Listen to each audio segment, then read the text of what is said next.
Few have known him as well as this woman. 10 years after his death, one of his closest confidants has decided to come forward for the first time to talk to Chris about the JFK Jr. she knew. Chris? Rosemarie Tezzarino, she is intensely loyal, and she didn't want to talk about John. She never breached that confidence until now, and it's for a very important reason. She has something she wants to tell you about that you have never heard of in all likelihood about John Kennedy, something that meant so much to him. It is information about John Kennedy Jr.'s living legacy. John F. Kennedy Jr. America watched him grow from young son to idealistic lawyer to loving husband. His life a constant media spectacle feeding the public's appetite. But in his private life, loyal friends meant everything, and one such friend came after a rocky introduction. You may be the only woman I know who, when you first met John, you didn't like him. I wouldn't say I didn't like him. I would say I was sort of indifferent to him, which is probably worse. Few people knew John better than Rosemarie Tezzarino, his personal assistant, his confidant, someone who could always get his ear. But it was a friendship that began with a chance encounter when John was starting the magazine George, renting office space in Manhattan, sharing the same floor of the PR company Rose worked for. He moved into my office one weekend, and I came in on Monday morning, and I was not pleased. And as someone once said, who was in the office at the time, you could have been arrested in some states for the way you just spoke to him. So I was really unhappy about that, and I was moving into a much smaller office. So, but it wound up so that went from indifference to dislike. Right, yeah, that's it seems that way. But it also was a little bit of a spark of a friendship. Oh, absolutely. Oh, yeah. I think John's wit and sense of humor was what really won me over. He was very wise. He was very intelligent, and he was also someone who loved practical jokes, he loved to tease. Now, you got to see it all there because you worked closely with him, you were friends, you were helping him grow the magazine and the business.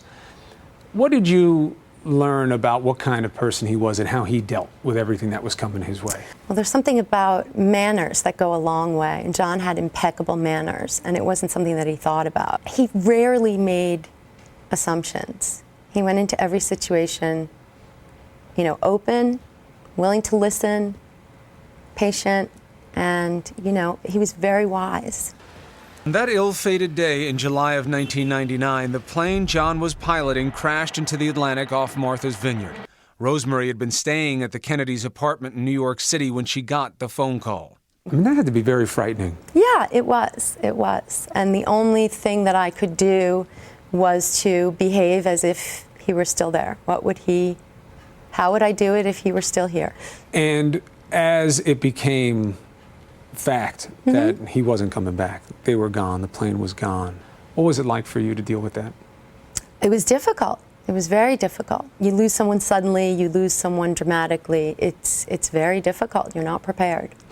And you couldn't hide from it because you had the work of winding things up there without him around. Right. Right. There is a lot of history wrapped up in everything about him, even packing up his house. There are all these things in there you have to be especially sensitive to. You had to deal with all that. Yeah, yeah. But I think I would have been especially sensitive to everything anyway. Over the years, Rosemarie has been approached by countless media outlets asking for her story, but she's always declined. Now she's decided to speak out for a very special reason. You've always said no. You didn't want to talk to the media. You do it now. Why?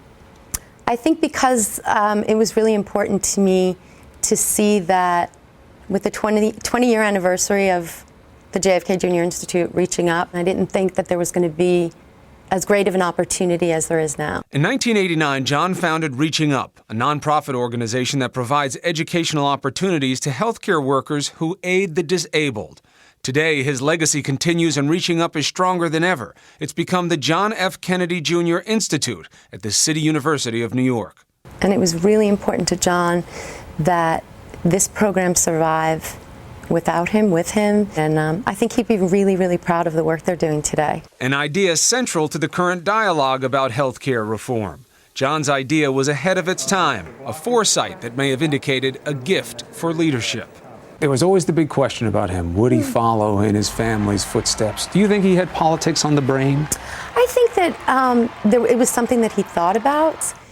there was certainly an interest, but I think that John was someone who thought, when you and if you do this, you need to do it very carefully and you need to be really prepared. And I think what he was really doing was focusing on making George successful, and he was really proud of it. When you think about what we have lost, not having John, what do you think we have lost? Well, I think for me, I lost a mentor, a great teacher, and a very dear friend. Almost 1,000 people have gone through the Reaching Up program now. It's still going very strong. Rosemarie now runs RMT. Those are her initials, PR management. She says great guiding principle for her clients is something John taught her. Nothing is as good or bad as it seems in the moment.